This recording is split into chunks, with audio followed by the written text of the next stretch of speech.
Nuk ndalet seria e aksidenteve në rrugët e Lushnjës. Pas disa përplasjeve të regjistruara gjatë fundjavës, ku pati dhe viktima, mëngjesi së hënës u shënua nga një tjetër aksident. Ngjarja ndodhi në afërsi të vendit të njohur si Pushimi i Shoferit, ku dy automjete u përplasën kok më kok. Një automjet tip Seat me targa të Kosovës që po dilte nga autostrada për të futur në një lokal shërbimesh, u përplas me një automjet tip Volkswagen Golf me targa shqiptare, i cili po lëvizte në rrugën dytësore. Si pasojë e përplasjes pati vetëm dëme materiale, ndërsa drejtuesit dhe personat e përfshirë nuk pësuan lëndime dhe nuk patën nevojë për ndihmë mjekësore.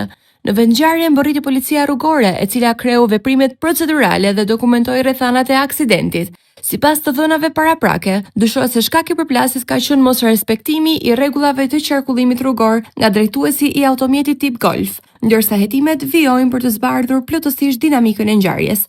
Ditët e fundit është vënë re një rritje ndjeshme e numrit të aksidenteve në bashkinë e Lushnjës, kryesisht në kryqëzime dhe pika me qarkullim të lartë, çka rikthen dhe një herë vëmendjen te respektimi i rregullave të qarkullimit rrugor.